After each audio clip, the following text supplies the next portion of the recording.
Good morning, good afternoon, good evening, wherever in the world you are watching this from. We are doing Hone Your Speaker Skills today. So, what am I talking about? Well, this week my theme has been around, and still is, around identity. If you caught my Facebook Live on my personal page, Rugged Up Reflections, 2 days ago from now, go back and work it out your own time zone. It's on my personal page, go have a look at it. I was talking about the importance of identity and how there's been this subtle shift from people saying, I am Wendy Corner, I am however you describe yourself, to I identify as. Now, for me, there is a weakening of the connection between the two parts. That's my map of the world. I'm reflecting to you that that's what I've been seeing as I'm observing the world. Well, what's that got to do with you as a speaker? Well, do you call yourself a speaker? Do you actually say, I am a speaker? The reason this is important is because every single cell in your body vibrates to the energy of your thoughts. So if you are, remember last week when we were doing the difference between when you're telling yourself, I'm a really good speaker, and when you're telling yourself, I'm a crap speaker, the impact it actually has on the tone, as in the physical tone, how tight and how relaxed your tongue and your whole throat is. Forgive me, I'm a bit snotty this morning. You can hear, you can feel, and if you haven't caught that one, go back and see last week's. You can hear and feel the impact that your thoughts, the words that you are using in your head, because we think in words, those words are having an impact on your whole body. And the same goes for when you talk to people and say, I am a speaker. Oh, does that feel good? If you're not quite sure about it, get used to it. Do the Wonder Woman pose, stand with your feet flat. You know how important that is for grounding. Stand with your feet flat on the ground, hands on hips. And if you need to practice this in a mirror, great, even better. Look yourself in the eye and go, I am a speaker. Repeatedly. I am a speaker. I am a speaker. Put the emphasis on the different words and get the feel for it. I am a speaker. I am a speaker. I am a speaker. I'm going to question that one in a second. I'm a speaker.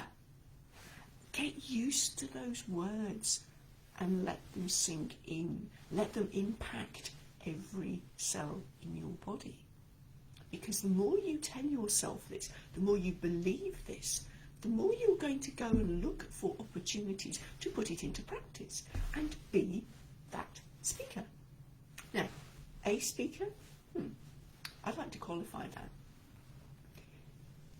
What about I am the best speaker on insert topic? Really work on that one. Know that this is your calling.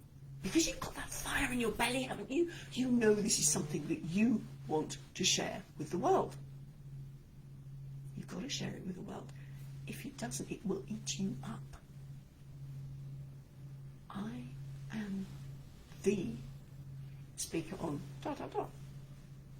Which brings me to the topic of archetypes. What kind of a speaker are you? And are you an international speaker? So we've got two prongs to today. What type of speaker are you? And this is where I bring in my 4 archetypes. Now that will depend partly on your personality and partly on the subject matter. Because let me explain to you why. These 4 archetypes I've come up with you can flip in and out of them. Some of them are more personality based and some of them are more material based. So let me give them to you. The first one is the teacher. This is where you impart your wisdom. This is where very often, if you're in that teacher facilitator mode, you've got a row of whiteboards behind you or flip charts. Think Simon Sinek. If you want a role model for this one, think Simon Sinek. Never around without his whiteboard marker. It's kind of a bit of a comfort blanket, probably. If you are a speaker and you are on stage, that is your ideal thing. You could use PowerPoint. However, it's even more engaging if you're doing it in real time with people watching you. Great when you're on stage. Not quite so good when you're doing it virtually. And that's where you're likely to be sharing slides and things. And therein lies a whole raft of skills required on that front. So that's your teacher. Caveats with this one. If you talk at people and don't engage with them, it could be triggering school thoughts, and not everybody had a good experience in school. Have that one in the back of your mind. You need to keep the audience engaged with you. Okay. Number 1, teacher. Number 2, storyteller. Now, if you want a name to attach to this one, think Brené Brown. That woman can tell a brilliant story, can't she? She has brought the concept of shame and guilt into the mainstream because of the stories she tells. As a researcher, her data is really dry. But in order to give it life, she tells the stories of the people concerned. I was at a business conference. I was speaking at a business conference, and there were 2 speakers on the bill. One of them was an HR chap, and one of them was an actuary, a statistician. On the surface, I thought, oh, the HR guy is going to be far more interesting because he will have stories to tell. And I'll be honest that I'm getting to love numbers, but they're not my favourite. Words are my thing. So here I am with my preconceived ideas of which one's going to be the better speaker for me. I have to tell you, the HR guy did not deliver. Yes, he told some stories. However, his delivery was, really not up to the mark. The statistician. Aha! He was talking about the importance of keeping hold of your numbers and understanding why trends are important.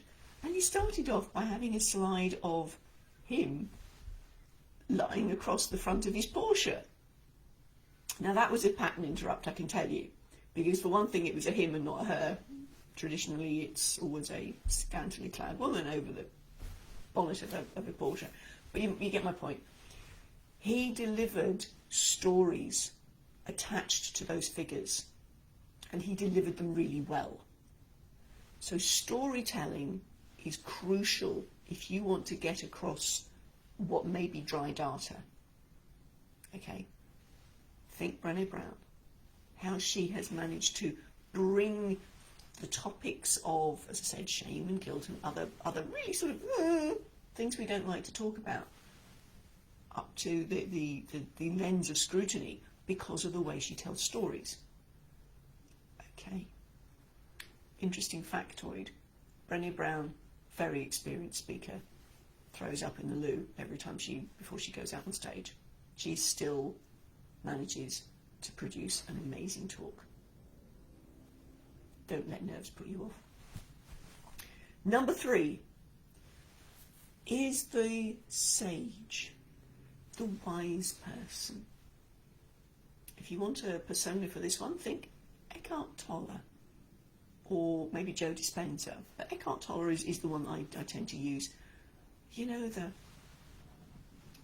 deep thinker where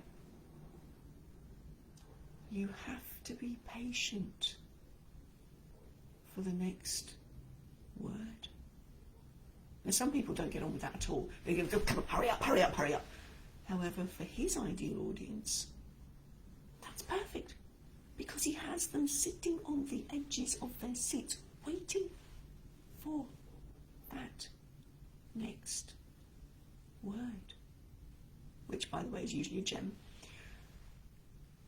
If that is your jam, if you're talking about some deep, esoteric stuff, maybe it's metaphysical, and that's your jam, that's where your audience lies, go with that persona.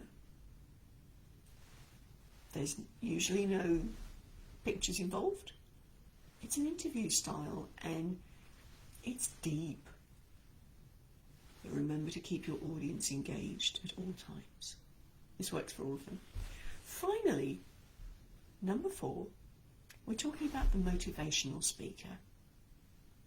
Think Tony Robbins. Now, I've left this one to last intentionally, because a lot of people go immediately to the rah, rah, rah, and think, that's not me. I could never do that. Well, you don't have to. You really don't have to do the rah, rah.